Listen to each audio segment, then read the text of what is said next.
इस पूरे ऑपरेशन में खाड़ी देश भी शामिल होने जा रहे हैं। ईरान को कुचलने के लिए 4 देशों ने मिलकर अब कसम खाई है।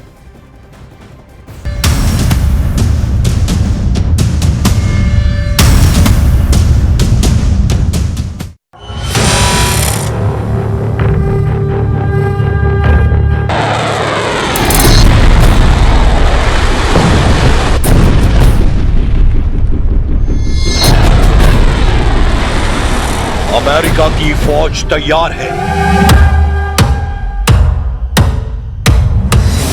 दुनिया की सबसे खतरनाक फोर्स को डोनाल्ड ट्रंप के फैसले का इंतजार है।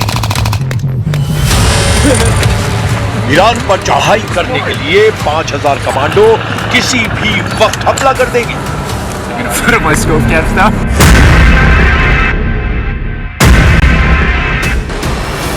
लेकिन इस फौज का ईरान में टारगेट क्या है, ये सबसे बड़ा सवाल है, क्योंकि 24 घंटे के अंदर युद्ध बदल चुका है। क्या डोनाल्ड ट्रंप अब ईरान के खार्क द्वीप पर नहीं बल्कि खुजेस्तान पर हमला करने जा रहे हैं? क्या अमेरिका के ग्राउंड ऑपरेशन में सऊदी अरब भी शामिल होगा? बहरीन, कुवैत, यूएई और कतर भी ईरान से लड़ने के लिए फौज भेजेंगे? क्या ईरान के खिलाफ खाड़ी देशों को मिलाकर अमेरिका ने शुरू कर दी है वर्ल्ड वॉर?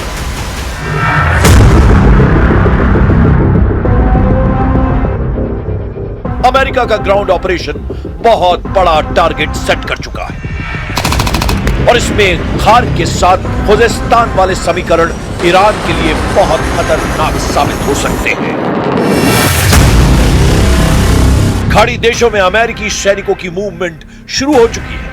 अमेरिका के 5000 कमांडो जब खाड़ी देशों की फौज के साथ ईरान में घुसेंगे तो क्या होगा, यह जानने से पहले खार्क और खुजेस्तान के बारे में बहुत जरूरी बातें समझ लीजिए। मैप पर देखिए, यह है खार्क द्वीप, यह फारस की खाड़ी में है, जबकि मेनलैंड ईरान में यह जगह है खुजेस्तान। इस इलाके में ईरान का बॉर्डर इराक से लगता है। ये दोनों जगह इस वक्त युद्ध के हॉट पॉइंट बने हुए हैं। खार्क द्वीप पर ईरान के तेल निर्यात का टर्मिनल है, यहीं से उसके 90% तेल का निर्यात होता है, जबकि खार्क द्वीप से जो तेल निर्यात किया जाता है ईरान के खुजेस्तान प्रांत से निकाला जाता है। खुजेस्तान को ईरान की ऊर्जा राजधानी कहा जाता है। ईरान का 80% तेल खुजेस्तान की जमीन से निकाला जाता है।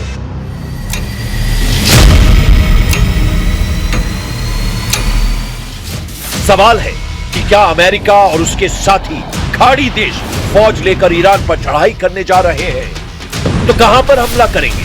उनका हमला खार्क पर होगा या फिर खुजेस्तान पर होगा?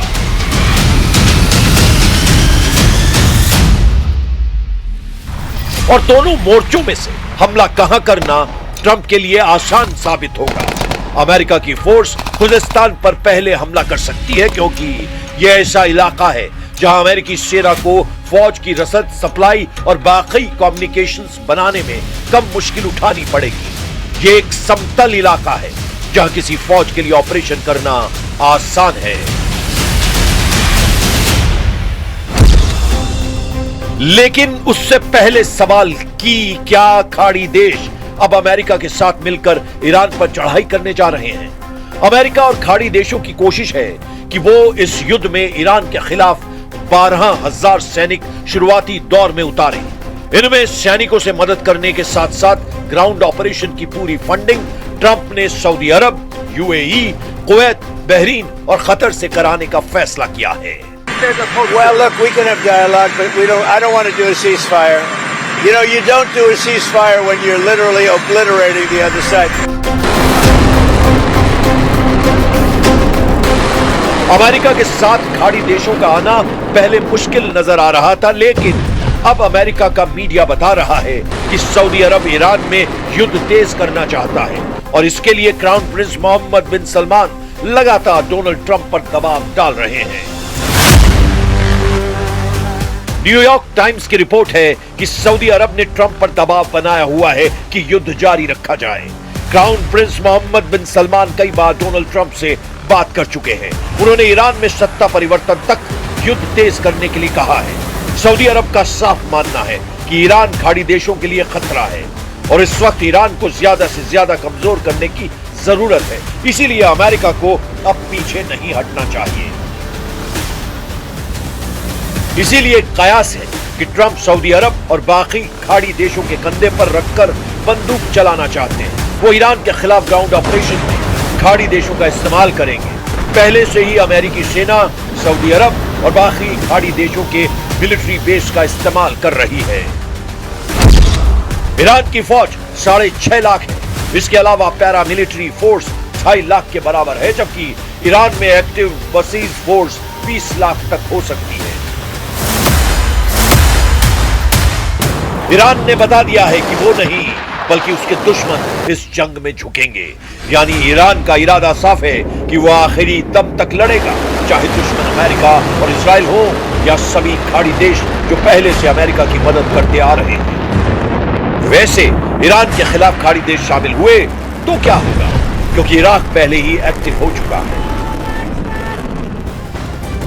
और देखिए, ईरान के खिलाफ इजराइल ने जमीनी जंग के संकेत दिए हैं। इस ऑपरेशन में अमेरिकी मरीन्स कमांडो की अहम भूमिका रहेगी। इस दौरान 3 रणनीति पर दोनों फोर्स काम कर सकती हैं। पहला फेज है सर्जिकल स्ट्राइक और पैरा ड्रॉप। इसमें अमेरिका और इजराइल के कमांडो हेलीकॉप्टर के जरिए सीधे ईरान के परमाणु ठिकानों और मुस्तफा खामेनेई के कमांड बंकर्स के पास उतर सकते हैं।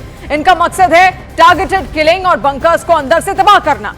जमीनी जंग का दूसरा फेज है तटीय घेरेबंदी। इसमें अमेरिकी नेवी और मरीन कमांडोज बुशहर और चाबहार जैसे बंदरगाहों पर हमले कर सकते हैं। मकसद होगा ईरान की नौसेना को पूरी तरीके से पंगु बनाना और वहां से सप्लाई रोकना। फिर ग्राउंड ऑपरेशन का तीसरा फेज होगा बफर जोन बनाना। इजराइल दक्षिण की तरफ से ईरान के तेल संपन्न इलाकों में घुसकर एक बफर जोन बना सकता है ताकि ईरान की आर्थिक कमर हमेशा के लिए टूट जाए।